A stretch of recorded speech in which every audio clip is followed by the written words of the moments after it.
अरे जा दिन से सूरदास जी शरणागत भय श्रीमद वल्लभाचार्य जी के, वादन से नित्य राजभोग के बाद ठाकुर जी छलांग के चले जाएं और सूरदास की कुटिया में बैठ कर के वहां पर सूरदास के सुंदर भावन को श्रवण करें। मेरो प्रिय उद्धव है।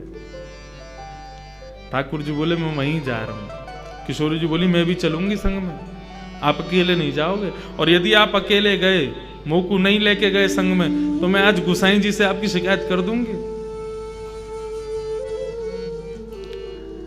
ठाकुर जी जब घर में विराजते हैं ना, सेवा में विराजते हैं, अपने अर्चक से थोड़ा भय खाते हैं। मेरी तो खूब लड़ाई हो गया मेरे लाल जी से।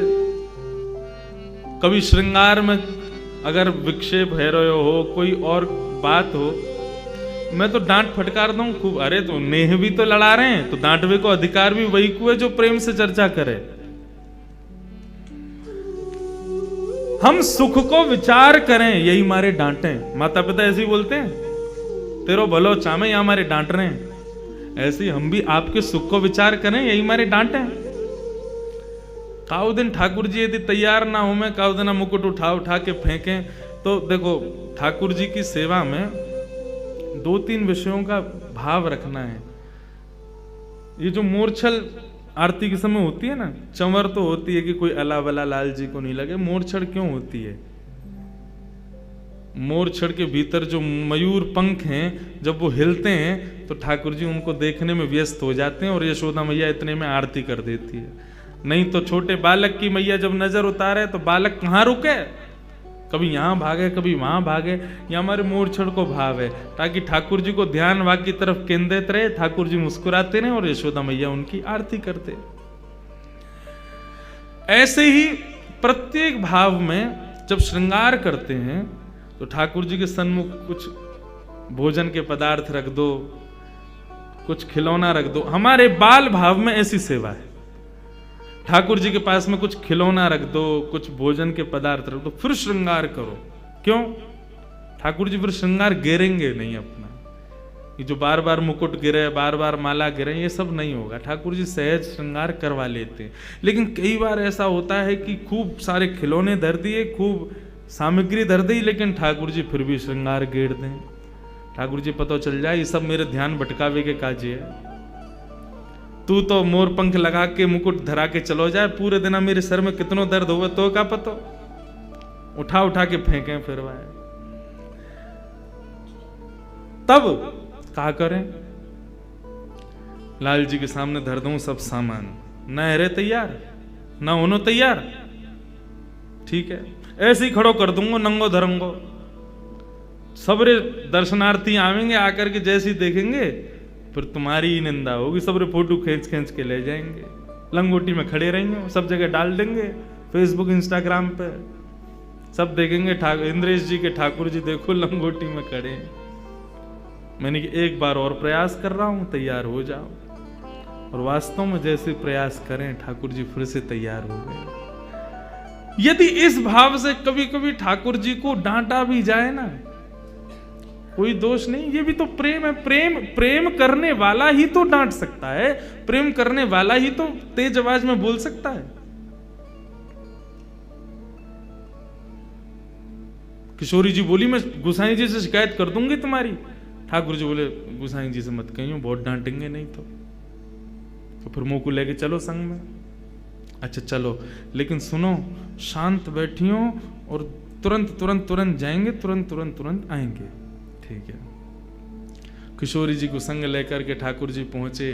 कुटिया में सूरदास जी बैठे और सूरदास जी बैठ करके सुंदर ठाकुर जी के भाव गा रहे हैं। कौन कुटिल खल कामी मोसम, कौन कुटिल खल कामी मोसम, कौन कुटिल खल कामी मोसम, कौन कुटिल खल कामी। जो तन दियो ताही बिसरायो, जो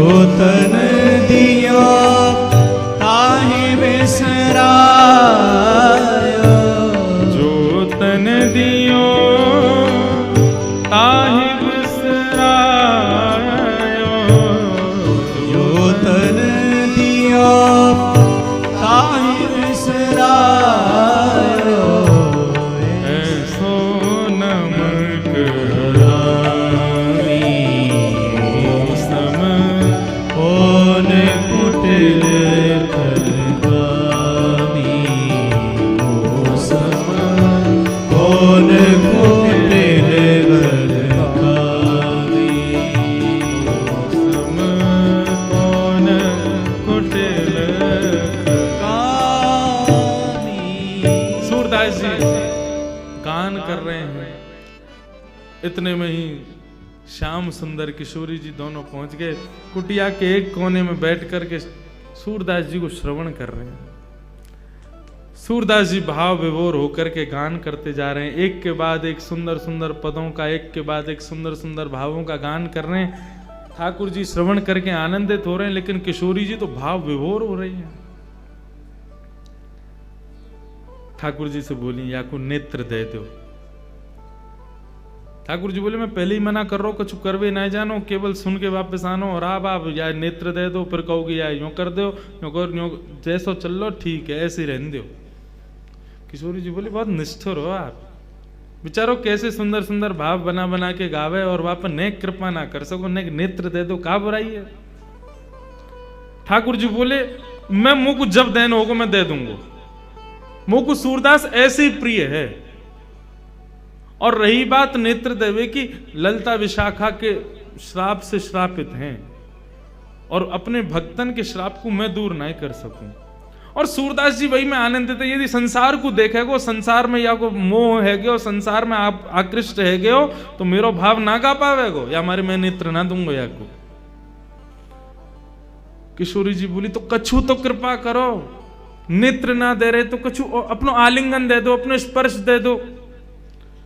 बोले, नेत्रहीन बाबा है, इतनी जोर किया कि पकड़े, एक बार आलिंगन दे दियो, ऐसा पकड़ेगो छोड़ेगो नहीं, फिर जान नहीं देगो। गुसाई जी वहां पर मंदिर खोलेंगे, दोनों नहीं मिलेंगे, कहा होगा फिर। किशोरी जी बोली, हर कृपा के लिए मना कर रहे हो, नेत्र देवे की मना, आलिंगन देवे की मना। अरे इनको ये आभास करा दो कि मैं और तुम यहां बैठे हैं, कम से कम ये अनुभव हो जाएगा कि किशोरी जी बैठी हैं, श्याम सुंदर बैठे हैं, कितना सुख होगा सूरदास को। बोले, नहीं, ये विरह में है, इसलिए हमारो भाव गावे। यदि आपको पता चल गई ना श्याम सुंदर किशोरी जी नित्य आमे, तो या को विरह नष्ट हो जाएगा, और विरह में नहीं गावेगो तो मुझको सुख कैसे मिलेगा। किशोरी जी बोली, बहुत निष्ठुर हो आप, कोई भी कृपा कैसे भी है नहीं जाए। लेकिन किशोरी जी के मन में, चल लो मुझे तो कृपा करनी है, कछु तो मैं करके जाऊंगी आज। इतने में सूरदास जी अपनी लाठी उठाई और अपनी कुटिया से बाहर निकलने लगे। जैसे ही जान लगे, ठाकुर जी बोले, चलो श्यामाजू, अब थोड़ी बहुत देर में उत्थापन है व्यवहारों मंदिर में, हम चल के सहज है जाएं। किशोरी जी बोली, नहीं, थोड़ी दूर तक चल रहे हैं। सूरदास जी बेचारे नेत्रहीन, कहीं जा रहे हैं, कहीं गिर आ गए, तो बोले वो रोज जामे, कहीं ना गिरेंगे, चलो हम चले। किशोरी जी बोली, देखो मैं आई हूं तो नेक देर और मुंह को रहने दो, अभी समय है उत्थापन में, नेक देर विराजने, फिर चल रहे हैं। सूरदास जी के पीछे पीछे किशोरी जी, श्याम सुंदर दोनों जान लगे। आगे गहरो गड्ढा, सूरदास जी जैसी वाकी और भरने लगे, किशोरी जी भागी, ठाकुर जी ने हाथ पकड़ो, बोले नहीं। बोले, सूरदास गिर जाएगो। बोले, जो होगो सब उचित होगो, आप श्रम मत करो, आप जबरदस्ती मत करो। और देखते ही सूरदास जी वहां में फिसल गए, रिपट के नीचे चले गए। अब जैसे ही नीचे गिरे तो ठाकुर जी ने किशोरी जी पकड़ी, बोले, अब चलो यहाँ से, क्योंकि ये मदद के काज चिल्लाएंगे, लोग बाग आमेंगे, हमें देख लेंगे तो बवा ले जाएगा, हमें जाके उत्थापन में दर्शन देना। किशोरी जी बोली, नहीं, सूरदास जी पर कृपा करो, उनको पहले या गड्ढा से बाहर निकालो, तभी हम जाएंगे। ठाकुर जी बोले, आप मानो क्यों ना हो, सूरदास को रहने दो वहीं पे। किशोरी जी बोली, या तो ये करो, नहीं तो मैं यहीं बैठी हूं, नहीं जाऊंगी, तुम अकेले खड़े है जाइयो ऐसे जाके। ठाकुर जी बोले, यही मारे संग नहीं लेके आ रहा हूं आपको, मैं अकेलो ही आ रहा हूं, अब माने ही ना है, करना ही पड़ेगा जो कह रही हैं। कहा करूं बताओ। बोले, अपनी काली कमरी उतारो, नीचे बाकू डारो, सूरदास को बोलो कि काली कमरी पकड़ के ऊपर चढ़ के आ जाए। स्पर्श को ना कह रही हूं मैं, बस कमरी पकड़ करके नेक ऊपर खींच लियो, जैसे ऊपर आ जाएगा कमली छुड़ा के हम दोनों भाग लेंगे यहाँ से। ठाकुर जी बोले, ठीक है। नीचे अपनी कमली लटकाई, बाबा, ओ बाबा। जैसे सूरदास जी ने बाबा शब्द सुनो, रोम रोम नृत्य करने लगो। बोले, स्वर साधारण मानव को नहीं है, ये स्वर साधारण जीव को ना है सके। जा स्वर को सुनकर के रोम रोम प्रफुल्लित है रहो, जा स्वर को सुनकर के मन रूपी मयूर नृत्य कर रहा है, जा स्वर को सुनकर के नेत्रन से अश्रुपात है रहो, जा स्वर को सुनकर के हाथ पांव कंपित है रहे। ये सामान्य मानव को स्वर ना है सके। कौन है भैया, कौन बुला रहा है? अरे बाबा मैं यहीं पास के गांव को हूं, आप गिर गए हो नीचे, आपकी सहायता करवे आया हूं बाबा। अच्छा भैया कैसे निकालेगो बाहर? बोले मैंने अपनी काली कमली यहाँ में डाल दी है, आप बाकू पकड़ करके ऊपर चढ़ जाओ, मैं खींच लूंगा। सूरदास जी बोले हाँ भैया कितकू है? बोले इतकू है। सूरदास जी गए, जैसे ही ठाकुर जी को पटका पकड़ो, पटका में से आ रही इत्र की सुगंधी, और ये इत्र की सुगंधी वही थी जो आज श्रृंगार के दर्शन के समय गोसाई जी ने इत्र प्रदान किया, तो वही इत्र है। सूरदास जी मनी मन प्रफुल्लित है गए, बोले ओहो ये तो निश्चित ही श्याम सुंदर पधारे। जैसे ही सूरदास जी ऊपर चढ़ने लगे, अकेले कन्हैया पे खींचे नहीं, नेक से कन्हैया। ठाकुर जी बोले खड़े खड़े देख रही हो, सब हमते करवा रही हो, आओ न खींचो मुझको। सूरदास जी को ठाकुर जी खींच रहे हैं, ठाकुर जी की कमर पकड़ के किशोरी जी खींच रही है। बस यही तो चाहिए किशोरी जी को, कैसे कृपा होनी चाहिए। और जैसे ही खींच करके ऊपर लाए, सूरदास बोलो बेटा आज मत चूक जाइयो, बहुत वर्षन से चूक रहो तू, आज मत चूक जाइयो, पकड़ लियो। दोनों आए, जैसे ही बाहर निकले सूरदास जी ने ऐसी स्वयं को ठोकर लगाई कि ठोकर लगाते गिरे। ठाकुर जी तो हट गए, पीछे खड़ी किशोरी जी के दोनों चरण सूरदास जी के हाथ में आ गए। और जैसे ही हाथ में चरण आए, सूरदास जी ने कस करके पकड़ लिए। अब किशोरी जी को ठाकुर जी कहते जल्दी भगो, पकड़ ले गो बाबा। जैसे ही पाम छुड़ा के भगी तो किशोरी जी की एक पाजेब सूरदास जी के हाथ में रह गई। सूरदास जी ने तुरंत अपनी कांख में दवाई ली, बस मनी मन बड़े प्रसन्न रहे, बोले इतना ही सही बहुत है, कछु तो है मेरे पास, कभी तो आमेंगे लेवे। जैसे ही दौड़े दोनों, किशोरी जी चली, श्याम सुंदर मुझको ऐसा लगे मेरी एक पाजेब की आवाज ना आ रही। जैसे ही अपने अंग चरणन को देखो तो बोले अरे मेरो पाजेब तो वहीं रह गयो, मेरी पायल रह गई कन्हैया, चलो लेके आवेंगे। ठाकुर जी बोले दूसरी धरा दूंगो, वाय लेवे मत चलो, ना ना वही चाहिए मुझको। अरे वो साधारण ना है, मेरी सखी सहचरीन ने कैसी मिन्नत करके कैसी मेहनत करवा करके बनवाई, और मुझको बहुत प्रिय, वही चाहिए मुझको। ठाकुर जी बोले यही मारे ना लाऊं मैं तुम्हें, कितनो श्रम है रो, नेक देर में हमको सहज होनो, मंदिर में पहुंचनो, दर्शन करवे के दर्शनार्थी पधारेंगे सब, आप माने ना है।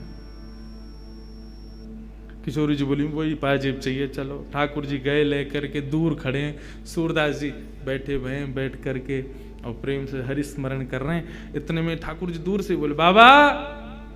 हाँ भैया फिरते आ गए? बोले हाँ बाबा, वो मैं यहाँ हमारे आयो कि मेरे संग में मेरी एक सखी और ही, बाकी एक पाजेब रह गई है, वो आपने धर ली है बाबा, बाकू दे दो। सूरदास जी बोले कौन सी पाजेब? बोले आपने धर ली है। अच्छा ये वाली पाजेब? बोले हाँ ये वाली। अच्छा कौन की है? बोले मेरे संग एक सखी पधारी है, मेरी सहेली है, बाकी है। बाबा बोले मुँह का पतो तेरी सहेली की है कि ना है, मेरी कोई मदद करवे आयो ना एक देर पहले, बाकी पाजेब रह गई, सो मैंने धर ली कि आवेगो तो दे दूंगो। अब मुँह का पतो कि जाने मेरी मदद करी, वो तो ये मुंह दिखे तो है ना। ठाकुर जी बोले अरे मैं ही हूं बाबा, मैंने ही कृपा करी, मैंने ही आपको निकारो बाहर। सूरदास जी बोले मैं ना मानू भैया, कहीं मैंने पाजेब दे दी और जाने मेरी सहायता करी, कहीं वो आगो तो और वो कहे कि मेरी पाजेब दो, तो मैं तो दुबधाम पड़ जाऊंगा, मुझे तो पता ही ना है कौन की है। बोले बाबा सब छोड़ो, यूं बताओ कैसे दोगे? बोले ऐसे दूंगो, एक पाजेब मेरे पास है, एक तुम्हारे पास होगी। बोले हाँ, बाकी पहचान करा दो। बोले कैसे होगी पहचान? बोले लाओ मेरे घुटने पे जा, पाम में पाजेब है, वह पाम को धरो, मैं अपने हाथन से स्पर्श करके वह को अनुभव कर लूंगा, जैसे अनुभव हो जाएगा दूसरी पाजेब दे दूंगा। श्याम सुंदर बोले नहीं किशोरी जी ये नहीं करना है। किशोरी जी बोले चुप रहो, तुम जा रही हो। किशोरी जी आगे आगे बढ़ती जा रही हैं, अपनो पाम धरवे जा रही है सूरदास जी के सुंदर अंग पे, लेकिन ठाकुर जी बार बार रोके, किशोरी जी मत जाओ, बाबा पकड़ ले को। बोले आज पकड़न दो या को। जैसे ही समीप गई, किशोरी जी ने अपनो चरण सूरदास जी के हस्त कमल पर रखो। सूरदास जी ने जैसे ही वह को स्पर्श किया, स्पर्श करके जब अनुभव के लाओ दूसरा चरण दो। दूसरा चरण लेकर के सूरदास जी ने अपने हाथन से पाजे पहना करके दोनों चरणन को पकड़ करके और अपने हृदय पर रख लियो। बोले अब नहीं जाओगे आप, अब नहीं छोड़ूंगा, अब यहीं रहोगे, मेरे पास ही रहोगे, मेरे संग ही रहोगे, और जाओगे तो मुझको संग लेके जाओगे, मैं जानू आप कौन हो। ठाकुर जी बोलो किशोरी जी मैं पहले ही कह रहे हो ना, ये बाबा माने को नहीं पकड़ ले को। किशोरी जी के नेत्र सजल है गए। बोले अब या बाबा को समय आ गए हो लाल जी, या को दर्शन दो। ठाकुर जी गए सन्मुख। बोले बाबा कहा चाहिए? बोले कछु ना चाहिए, केवल हरि दर्शन की प्यासी अखियां, बस आप दोनों के युगल स्वरूप को दर्शन कर लूं, मेरा जीवन वही में ही आनंदित है जाएगा। श्याम सुंदर ने अपने हाथन से जैसे ही सूरदास जी के नेत्रन को स्पर्श किया, बोले बाबा नेत्र खोल करके देखो। जैसे ही सूरदास जी ने नेत्र खोले हैं, सामने युगल स्वरूप खड़ो भयो है। सूरदास जी पर कृपा करवे के काजे दोनों श्यामा श्याम खड़े करके मंगल दर्शन प्रदान कर रहे हैं। सूरदास जी एक एक अंग को दर्शन कर रहे हैं, आनंदित है रहे हैं, नृत्य कर रहे हैं, झूम रहे हैं, गा रहे हैं, बार बार प्रणतिपात निवेदन करके प्रणाम कर रहे हैं। ऐसा सुंदर युगल स्वरूप को दर्शन करके सूरदास जी आनंदित है गए। दोनों से कही अपने बरदस्त मेरे सिर पर धर दो, अपने चरणन की रज मेरे माथे से लगाए दो और मुंह पे कृपा कर दो। कहा कृपा करें? कर तो दई, दर्शन दे तो दिए। सूरदास जी बोले ना, मुंह को फिर से नेत्रहीन बनाए दो। जिन नैनन में आप बस गए उन नैनन से अब दुनिया को ना देखना चाहूं मैं। आप कृपा करके मुंह को फिर से नेत्रहीन बनाए दो। ऐसी करुणामयी है श्री किशोरी जी। मोहे तो भरोसो है तेरो ही किशोरी राधे। मोहे तो भरोसो है तेरो ही किशोरी राधे। कल रात्रि में जब बैठे थे तो एक भैया पूछ रहे थे ना, कौन ज्यादा कृपालु है, कौन ज्यादा दयालु है दोनों में। तब तो मैं कह रहे हो कि ठाकुर जी दयालु हैं, लेकिन हार मानी हमने अपनी, किशोरी जी से बड़ो दयालु कोई नहीं। ठाकुर जी भी एक बार को विचार करें, मेरे दर्शन में विलंब है जाएगो, मेरे गुसाई जी नाराज है जाएंगे, मुझे वो यूं है जाएगो, लेकिन किशोरी जी और कोई की परवाह ना करें। जहाँ पे कृपा करनी है सो कृपा करनी है। और वहां से दर्शन में विलंब हो, गुसाई जी नाराज हो, दुनिया उलट पुलट है जाए, चाहे ब्रह्मांड नष्ट है जाए, लेकिन अपने किसी वैष्णव भक्त पर कृपा करनी है तो किशोरी जी विचार नहीं करती। किशोरी जी तुरंत कृपा करें। मोहे तो भरोसो है तेरो रे किशोरी राधे। मोहे तो भरोसो है तेरो रे किशोरी। अष्ट सखाओं की आप समस्त पदावलियों को पढ़ना, हर अष्ट सखा के भाव को पढ़ना, उनके प्रारंभिक पद से लेकर के अंतिम पद तक पढ़ना। चाहे सूरदास, कुंभनदास, गोविंद स्वामी, छीत स्वामी, सबके पद पढ़ना। सबने अपने संपूर्ण जीवन में ठाकुर जी के रूप का वर्णन किया, ठाकुर जी की दया का वर्णन किया, ठाकुर जी के भाव का वर्णन किया। लेकिन जब आठों सखा अपने जीवन के परायण पर आए, उसके अंत पर आए, तब उनसे जब पूछा गया कि आपको जीवन अब ठाकुर जी के चरणन में विलीन है, व्यवहारो है, अपने मुख से अपनो अंतिम पद तो कछु दे के जाओ, अपनो अंतिम भाव कह के जाओ। तो आठों सखाओं ने अपने अंतिम भाव में श्री किशोरी जी को प्रणाम किया, श्री लाडली जी को प्रणाम किया, उन्हीं का वर्णन करते हुए अपने भाव को विश्राम दिया। क्योंकि आठों जानते हैं कि कृपामयी तो वही है, करुणामयी तो वही है, वही करुणा करेंगी, वही कृपा करेंगी। मोहे तो भरोसो है तेरो री किशोरी राधे।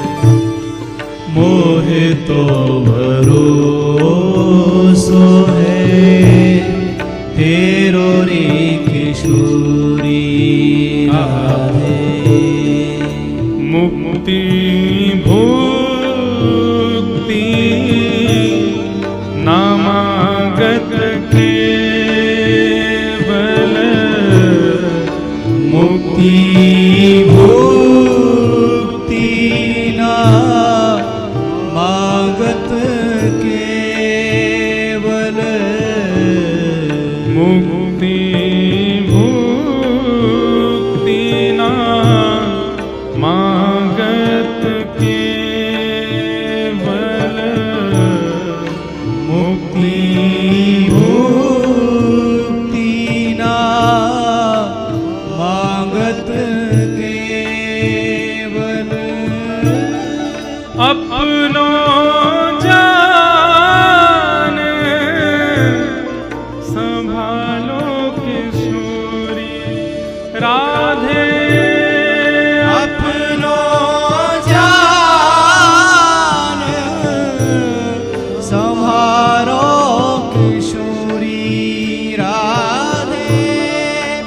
बंधु, मुक्ति भुक्ति नहीं चाहिए। किशोरी जी के मन में केवल, किशोरी जी को केवल इतना पता हो, कितना पता हो कि वृंदावन में गिरधर लाल जी की सेवा होवे। अच्छा, कौन करे वह सेवा को? बोले इंद्रेश नाम को एक कथा को छोटा सा वक्ता है, वो करे। यदि उनके जहन में इतना भी आ गया ना कि कोई इंद्रेश नाम को एक छोरा है, वो सेवा करे, हमारा कल्याण तो वही थे है जानो है। हमें इतना ही है जाए कि हाँ उनको पता हो कि मेरा नाम का है। लोग कहते हैं आप क्यों बार बार ठाकुर जी का नाम जप करते हो, क्यों ठाकुर जी का स्मरण करते हो? हम ठाकुर जी को स्मरण यहाँ मारे करें क्योंकि हमारे फोन पर बार बार यदि कोई मिस कॉल मारे तो हम ट्रू कॉलर पर जाके चेक करें, भाई कौन है ये दिन भर मिस कॉल मारते रहे, वहां को नाम आ जाए फलानो फलानो नाम है, अच्छा ये है, ये रोज रोज फोन करे। ऐसे हम रोज रोज किशोरी जी को याद करें तो किशोरी जी के पास में संकेत पहुंचता, कौन है रोज रोज याद करे? बोले नागपुर में राधा निवास में एक फलाने नाम को व्यक्ति है, वो याद करे आपको। किशोरी जी वापस ज्यादा प्रसन्न भी ना हो, अच्छा तो वो है ये, बोले अच्छा, बस इतना एक बार स्मरण करके जीवन में कभी देखें भी नहीं, हम पे तो एक बार में ही कृपा है जाएगी। एक बार उनके जहन में नाम पहुंच जाए, बस उन्हें पता चल जाए कि हम कोई हैं। मुक्ति भुक्ति ना मांगत केवल, मुक्ति भुक्ति ना मांगत केवल, अपनो जान संभालो किशोरी राधे। अपनो जान संभालो किशोरी राधे। मोहे तो भरोसो है तेरो रे किशोरी राधे, मोहे तो भरोसो है तेरो रे किशोरी राधे। ओ मोहे तो भरोसो है तेरो रे किशोरी राधे। मोहे तो भरोसो है तेरो री किशोरी राधे। मोहे तो भरोसो है तेरो रे किशोरी राधे। मोहे तो भरोसो है तेरो री किशोरी राधे। मोहे तो भरोसो है तेरो रे किशोरी राधे। मोहे तो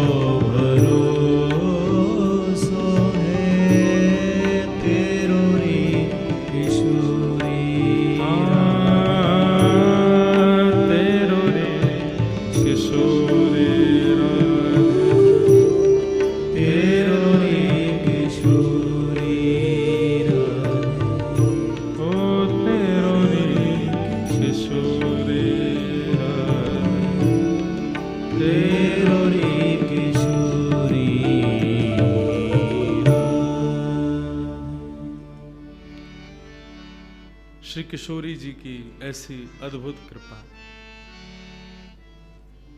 ठाकुर जी के पास मुंदरी मिल गई। ठाकुर जी उदास होके वहां से चले गए। अब जैसे ही ठाकुर जी वहां से गए, ललिता विशाखा ने किशोरी जी को रोको, बोले आप नहीं जाओगे। ठाकुर जी बोले अब कहां जाऊं? क्यों? ग्वाल बालन के पास गए हो तो ये सबरी जाकर के माऊ बता देंगे कि मुंदरी मेरे पास मिल गई, और यदि मैं घर गए हो तो मैया ते जाके बता देंगे कि यानी किशोरी जी की मुंदरी चुराई। ठाकुर जी बोले ना यहां जा सके ना वहां जा सके, कहां जाएं? बोले तो सो जाओ। और महाराज एक कदम्ब की छांव के नीचे ठाकुर जी सुंदर सेज बना करके और वहां सो गए। ऐसे ढीठ हैं हमारे कन्हैया, चोरी पकड़ी गई है, उन्हें नींद आ रही है, सो गए वृक्ष के नीचे जाके, चिंता विहीन हो गए। कोई बात नहीं, पकड़े गए तो पकड़े गए, अपने इनके बीच में ही तो पकड़ोगे हूं, कोई बाहर के इन्हें तो ना पकड़ो। सो गए। अब तो महाराज ललिता विशाखा समस्त सखियों को किशोरी जी डांट रही हैं, बोले तुमको शर्म नहीं आती है, और वो श्याम सुंदर को इतना श्रम करा दियो, ऐसी ऐसी बात उनसे कह दी तुमने, बेचारे रूठ के यहाँ से चले गए, चलो उनको मनावे चलो। सहचरी बोली तो किशोरी जी ने केवल भ्रगुटी टेढ़ी की, बोले समझ नहीं आ रही है बात, चलो। श्याम सुंदर को श्रम कैसे भयो? वे श्रम में रहेंगे तब तक मेरो हृदय विचलित रहेगा, चलो प्रणाम करवे चलो, क्षमा मांग के आएंगे। सब सहचरीन को संग लेकर के किशोरी जी जैसे निकसी, वो तो नंद भवन को जा रहे हैं, इतने में बीच में कदम्ब के वृक्ष के नीचे देखो, अरे ये तो यहीं पड़े हुए हैं। ललिता विशाखा आदि सबन के संग में गई, देखो तो श्याम सुंदर सोए। आहा कैसी सुंदर छवि ठाकुर जी की। ऐसा सुंदर श्रृंगार करके यशोदा मैया भेजा कन्हैया को, ऐसी सुंदर छवि, ऐसे सुंदर नेत्र, ऐसे सुंदर कपोल, ठाकुर जी के सर्वांगीण अंगों को दर्शन किशोरी जी कर रही हैं खड़े खड़े। इतने सुंदर, इतने प्यारे लग रहे हैं ठाकुर जी। इतने में ललिता विशाखा को सूझा ऊधम, बोली सुनो, सो रहे हैं, खर्राटे और ले रहे हैं धीरे धीरे, बहुत थक रहे हैं, श्रम है क्या? बोले कहा करना? बोले कि अब एक काम करो, धीरे धीरे करके इनके सब सामान चोरी कर लो, जितनी सामग्री इनने पहन रखी सब उतार लो। ठाकुर किशोरी जी बोले अरे नहीं नहीं ऐसे मत करो, देखो किशोरी जी आनंद करन दो, सुख मिलेगा आपको ही, ले चलो सबन ने, फिर आवेंगे रोते रामते आवेंगे मांगवे के काजे, तब आनंद आवेगो।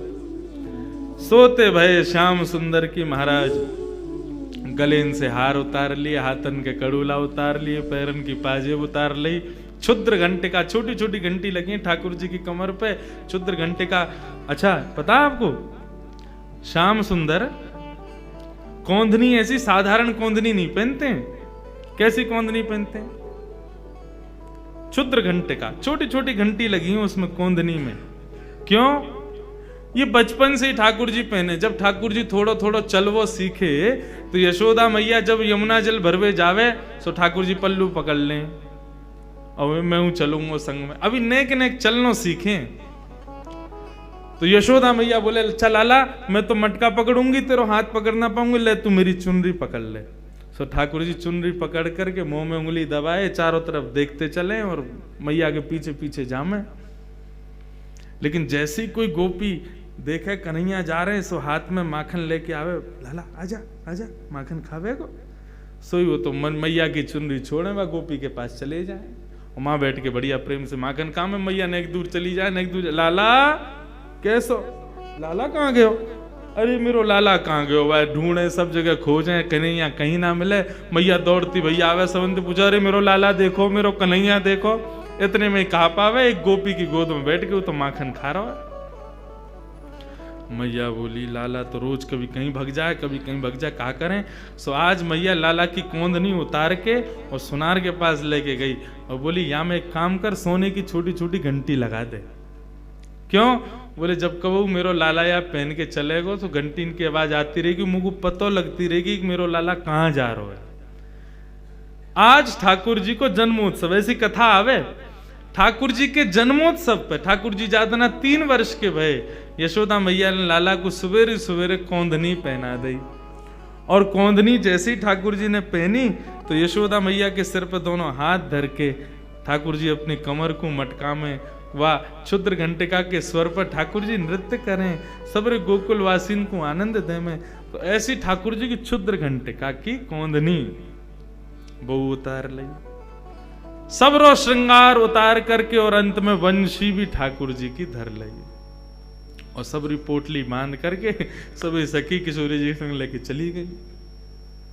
अब ठाकुर जी की नींद खुली, जैसी नींद खुली अंगड़ाई लेने लगे, बोले हाँ भाई अब चलें, अब रात है गई, अब जाके माँ बढ़िया प्रेम से। जैसे ही ठाकुर जी उठे, चलनो फिरनो शुरू कियो तो जितनी आवाज ठाकुर जी के चलवे में आवे, पाजे वन की क्षुद्र घंटिका की, कछु ना आ रही है।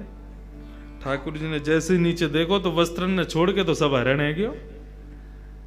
कौंधनी चली गई, गले की माला चली गई, पैरन की पाजेब चली गई, कड़ूला चले गए, बाजूबंद चले गए, सब ले गए।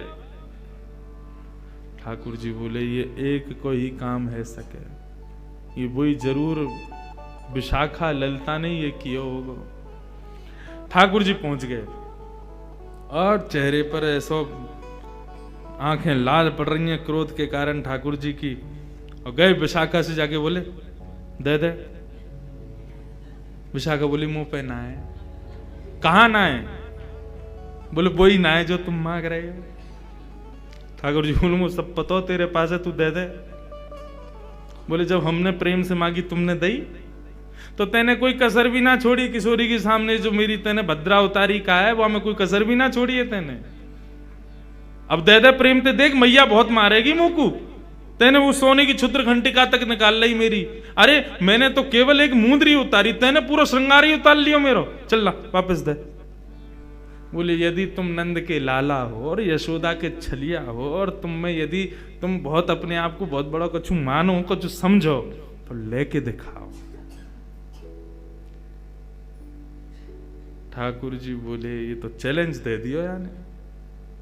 ठाकुर जी बोले तो फिर ठीक है, हम नंद के लाला नहीं, हम यशोदा के लाला नहीं, हम नंदगाम के छोरा नहीं, यदि हमने तुम्हारे हाथन सो अपनो सारो श्रृंगार लियो नहीं तो आएंगे लौट के, बदला तो लेंगे। विशाखा बोली हाँ देख लेंगे, आ जाइयो। अब जैसे ही महाराज ठाकुर जी गए और ठाकुर जी ने जाकर के अपनो सखी वेश धारण कियो, स्वयं को सखी बनायो, अपनी धोती बगलबंदी सब उतार करके सुंदर साड़ी पहनी, और जो भी सखी पहने वो सब पहनो, मांग में सिंदूर भर के सुंदर चुनरी सी लगा के मुंह में दबा करके बिल्कुल सखी रूप भेष धारण करके बिल्कुल कटीले नेत्र तो ठाकुर जी के ही श्रृंगार ऐसा सुंदर कियो। हे कृष्ण लला तुम होते लली तो गरे कट जाते करोड़न के। लाला है तो कोई कमी छोड़े ना, लाली बन जाएंगे तो काल करेंगे, और लाली बन गए ठाकुर जी। और लाली बनकर के यमुना के किनारे बैठ कर के और ऐसा भाव धारण कियो, ऐसा भाव धारण कियो, जोर जोर से रोमे, आंखन से आंसू बहमे, कभी यहां गिरे कभी पल्लंग को गिरे, ऐसे गिरते पड़ते महाराज ऐसी दयनीय स्थिति बना ली अपनी। रोते रामते पहुंच गए सबरी सखीन के पास। ललिता विशाखा बोली अरे अरे बहन, अरे इतनी गिरती पड़ती आ रही है, अरे बहन कौन है बहन, जाके संभालो। ठाकुर जी बोले मैं कृष्ण विरहिणी हूं, कृष्ण विरह में व्याप्त हूं, जब तक कन्हैया को दर्शन ना होगो मेरो मन ऐसे विचलित रहेगो। मुझको श्याम सुंदर के दर्शन कराओ, अरे कोई नंद नंदन के दर्शन कराओ, अरे कोई भाई यशोदा नंदन के दर्शन कराओ, यदि मुझको दर्शन नहीं भयो तो आज ही प्राण निकल जाएंगे। ऐसे रो में ललिता विशाखा के कंधा पे सिर धर धर के रो में ठाकुर जी। अरे बा छलिया के चक्कर में काई को पड़ गई तू, वो तो ऐसा है वैसा हो, बाकी बुराई मैं बुराई ना सुन सकूं, मोते मत करो नहीं तो मेरे प्राण निकल जाएंगे।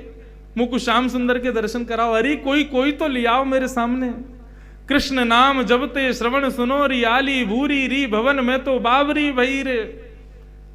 अपने ही भाव को स्वयं ठाकुर जी जो उनके विरह में होता है वही ठाकुर जी अपने ही विरह में रुदन कर रहे हैं, रुदन कर रहे थे। ललिता विशाखा बोली भैया यहाँ की स्थिति तो बहुत दयनीय है, नेका देर में आगे प्राण निकल जाएंगे, यदि कोई या को दर्शन नहीं कराया तो कहा करें। इतने में ललिता बोली, बोले एक युक्ति है। बोले कहा, कन्हैया को पूरा श्रृंगार धरो हमारे पास। बोले हाँ, किशोरी जी को आज श्याम सुंदर बना दे। संपूर्ण कन्हैया को श्रृंगार आज किशोरी जी को चढ़ा करके और उन्हीं को श्याम सुंदर बना करके या की बेचारी के प्राण बचाए लेंगे। ये कृष्ण वीरेन, अब कन्हैया कौन पकड़ के लाबू, तो वैसे ही रूठो बैठो हमते, कन्हैया तो ला ना सके, आज किशोरी जी को श्याम सुंदर बना मैं। और महाराज समस्त गोपी गई और जाकर के वो सबरी पोटली खोली, ठाकुर जी को सबरो श्रृंगार निकालो, किशोरी जी से बोली आओ बैठो, और सबरे महाराज वस्त्र नीचे पजम्मी पहनाई, ऊपर बगलबंदी पहनाई और बना करके पूरा कृष्ण स्वरूप धारण करायो। किशोरी जी को टिपारो जैसे ही धरायो है, सिर पर जैसे कन्हैया अपनो स्वरूप धारण करें वैसो स्वरूप श्री किशोरी जी को धारण करायो है समस्त गोपीन ने। आहा, जैसे ही किशोरी जी अपनो रूप धारण, मतलब ऐसा किशोरी जी ने जब कृष्ण स्वरूप धारण कियो तो उनको देख करके मानो ऐसा लग रहा है कि आज श्याम सुंदर गौर सुंदर है गए। श्याम सुंदर को जो रंग है, जो श्याम वर्ण है, वही गौर वर्ण है गए हो। इतने सुंदर किशोरी जी लग रही, कोई भेद तो वैसे है ना, दोनों एक से ही दिखे, बस वो श्याम है ये गौर है। लेकिन उनको देख करके ललिता विशाखा भी एक दो बार स्वयं को संभाल रही है, अरे अरे बहन देखियो मुंह को तो मूर्छा आ रही है, किशोरी जी इतनी सुंदर लग रही हैं, इतनी बढ़िया लग रही हैं, अरे या स्वरूप को धारण करके श्याम सुंदर के सामने चली जाए तो श्याम सुंदर भी मूर्छित है कि गिर जाएगा, ऐसा सुंदर स्वरूप। जैसे ही किशोरी जी श्याम सुंदर को स्वरूप धारण करके भवन से निकली, सामने कन्हैया गोपी बने बैठे, अरे मेरे कन्हैया दिखा दो, मैं कन्हैया के बिरहणी, और ऐसे रो में। जैसे ही किशोरी जी आई, ललिता विशाखा, अरे चल रोवे मत, देख ले, देख आ गए श्याम सुंदर। जैसे ही श्याम सुंदर ने किशोरी जी को अपने भेष में देखो, आहा, नृत्य करने लगे। कृष्ण दरस सोवट की ग्वालिनी, कृष्ण दरस सोवट की ग्वालिनी, कृष्ण दरस सोवट की ग्वालिनी, कृष्ण दरस सोवट की ग्वालिनी, कृष्ण दरस सोवट की ग्वालिनी। बार बार पन घट पे आवती, बार बार पन घट पे आवत, बार बार पन घट पे आवती, बार बार पन घट पे आवत, सिर जमुना जलमट की ग्वालिनी, सिर जमुना जलमट की ग्वालिनी, कृष्ण दरस सोवट की ग्वालिनी, कृष्ण दरस सोवट की ग्वालिनी। मनमोहन को रूप सुधानिधि, मनमोहन को रूप सुधा निधि, मनमोहन को रूप सुधानिधि, मनमोहन को रूप सुधा निधि, श्याम सुंदर को रूप सुधानिधि, श्याम सुंदर को रूप सुधा आज निधि। श्याम सुंदर के रूप में गौर सुंदर सामने खड़ी हैं और गौर सुंदर के हाथ में अपनी वंशी देख करके, माथे पर मोर मुकुट देख करके, छुत्र घंटिका देख करके, पावन में पाजेब देख करके, मानो कन्हैया भी एक बार को भूल गए हो कि मैं कृष्ण हूँ। स्वयं गोपी भाव में प्रकट होकर के चारों तरफ नृत्य कर रहे हैं, किशोरी जी को ही कृष्ण रूप में देख करके आनंदित हो रहे हैं। मनमोहन को रूप सुधा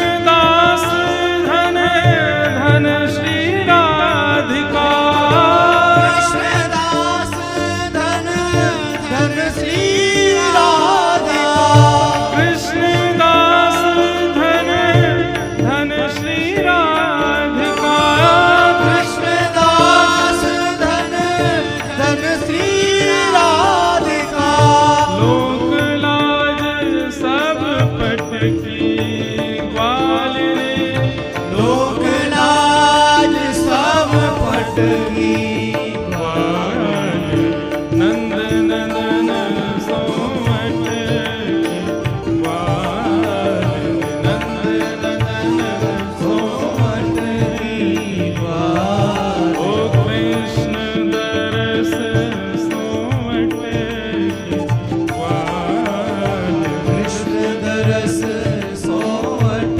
की ग्वालिनी, कृष्ण दरस सोमट ग्वालिनी, कृष्ण दरस सोमट की ग्वालिनी, भट की ग्वालिनी, भट की ग्वालिनी, भट की ग्वालिनी। भट की ग्वालिनी। ग्वालिनी विरह से कातर होकर के चारों तरफ नृत्य कर रही है। अरे श्याम सुंदर, अरे नंद नंदन, अरे यशोदा नंदन, अरे ब्रज उर चंदन, मैं तो तुम्हारे दरस के काजे कब से भटक रही हूं, मेरे प्राण कर जाएंगे, हे कन्हैया आके मुख को हृदय से लगाए लो। ऐसा कहकर के जब विरह भाव में आई वह गोपी, कृष्ण रूपी गोपी, इतने में किशोरी जी दौड़ करके गई और जाकर के वह गोपी को कृष्ण भाव से जैसे ही हृदय से लगाया, और ठाकुर जी बहुत देर तक तो हृदय से लगा करके रहे, लेकिन जैसे ही नेत्र खुले सामने ललता विशाखा दिखी और ठाकुर जी को याद आ गया इनने जो बात कही थी कि तुम श्रृंगार लेके दिखाओ तो हम जाने तुम नंद नंदन के लाला हो, तुम यशोदा के लाला हो। ठाकुर जी ने किशोरी जी को एक हाथ से पकड़ो, यहाँ से मुकुट उतारो, दूसरे हाथ से हाथन के गले के सबरे श्रृंगार उतारे, क्षुद्र घंटिका खींची, सबरे पाजेब लेकर के और अपनों सिर से घूंघट हटाए करके विशाखा से बोले ले ले लेकर के जा रहे हैं अपना श्रृंगार और तू रोक के दिखा। ललता विशाखा पीछे पीछे दौड़ी, श्याम सुंदर लेकर के अपना श्रृंगार दौड़ करके भागन लगे नंद भवन की ओर, लेकिन किशोरी जी को तो वही रूप, वही भाव, वही स्वरूप वो ठाकुर जी के चित्त में बस गए। ऐसा भाव हम सुने कि ठाकुर जी कभी कभी कुंज में विराज करके किशोरी जी को श्रृंगार करें, किशोरी जी ठाकुर जी को श्रृंगार करें।